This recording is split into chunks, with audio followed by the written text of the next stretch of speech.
आइए चलें हम सब अपने सद्गुरुदेव के साथ इस अध्यात्म लोक की यात्रा की तरफ।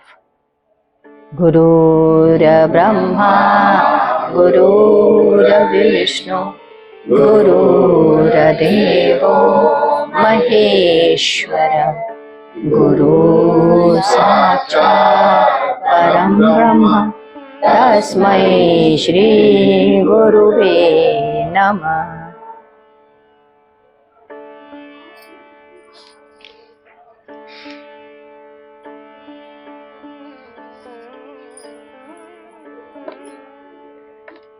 First March 1994।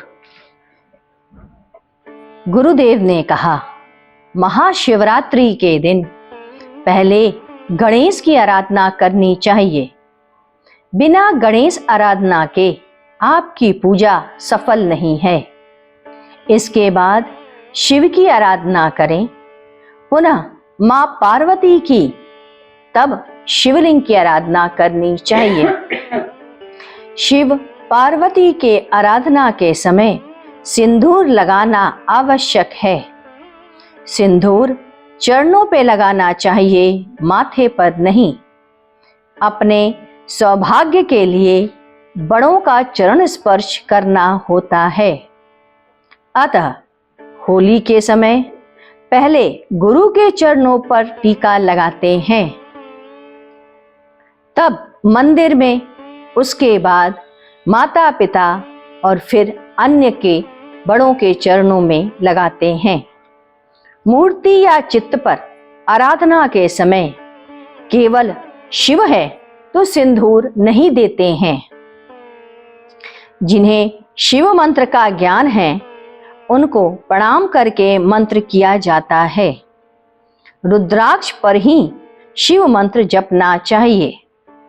श्वेत पुष्प या मदार का फूल उनके चरणों में दें। मंगल आरती के बाद ही शिव मंत्र का जपें। इसके पूर्व 11 बेलपत्र चरणों पर रखें। कपूर से आरती करें और घी का दिया जलाएं।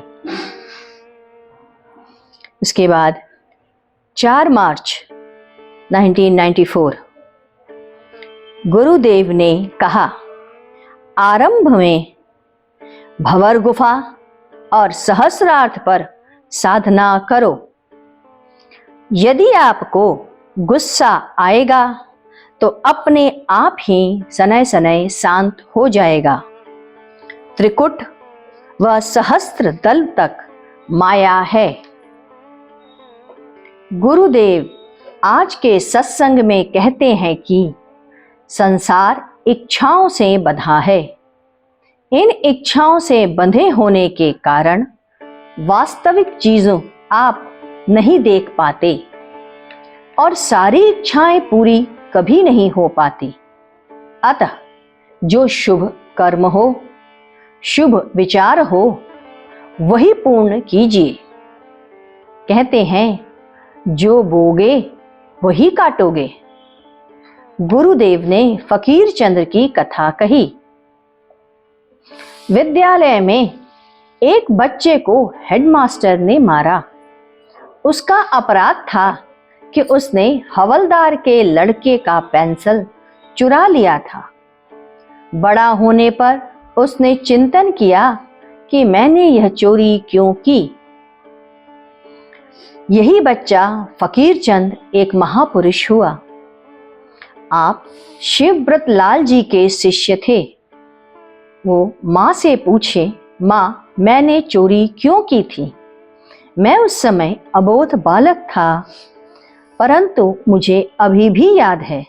सच सच बताना माँ, ध्यान में मैं कुछ अजीब दृश्य देखता हूँ। माँ ने कहा, मैंने कभी कोई चीज चोरी नहीं की है। एक बार तेरे पिताजी की तबीयत खराब हुई तो इलाज के लिए मेरे पास जो पैसे थे वह सब मैंने उन पर खर्च कर दिए हैं। ये पैसे तुम्हारे पिता के जेब से समय समय पर मैंने निकाले थे। उस समय तुम मेरे गर्भ में आ चुके थे। मैंने यह सोचकर थोड़ा थोड़ा निकाला था कि समय पड़ने पर काम आएगा, जो कि उनके इलाज के समय काम आया। परंतु यही संस्कार गर्भ में पल रहे बेटे में चला गया। बाबा फकीर चंद ने कहा, माँ, यह गलत कार्य होने के कारण संस्कार पुत्र में आ गया और मैंने बचपन में चोरी की। तुम्हारे इस कृत्य के कारण ही मैं चोर बन गया। बच्चे नष्ट ऐसे ही हो जाते हैं। गर्भावस्था के समय में पति व पत्नी का चरित्र ही बच्चे पर प्रतिबिंबित होता है। गुरुदेव कहते हैं, महापुरुष के पास रहने से कुछ नहीं होता जब तक तुम्हें उन पर विश्वास और अटूट श्रद्धा नहीं होगी। स्वयं अर्जुन को भी कष्ट भोगना पड़ा। तुम जो कर्म करोगे उसका फल इसी जन्म में भोगोगे और जो शेष रह जाएगा उसे अगले जन्म में तुमको भुगवाएंगे। गुरुदेव कहते हैं, गुरु जो कहता है, जब मेरा शिष्य मेरे अनुसार हो जाएगा तो उस पर मेरा वरद हो जाएगा, उसे फिर कोई नहीं छुएगा। गुरुदेव ने उपमन्यु की तपस्या और प्रेम की चर्चा की। उपमन्यु वन में बैठकर तपस्या करता था। इंद्र को भय हुआ, चला जाए देखें वह क्या कर रहा है। इधर भगवान शिव भी वेश बदलकर उसके पास गए। पूछे, तुम किसकी तपस्या कर रहे हो? उपमन्यु बोला, भगवान शंकर की। वेशधारी शंकर बोले, अरे ये तुम किस देवता की तपस्या करते हो? वह जो सांप और बिच्छू और बागंबर पहन के रहता है, वह क्या करेगा तुम्हारा?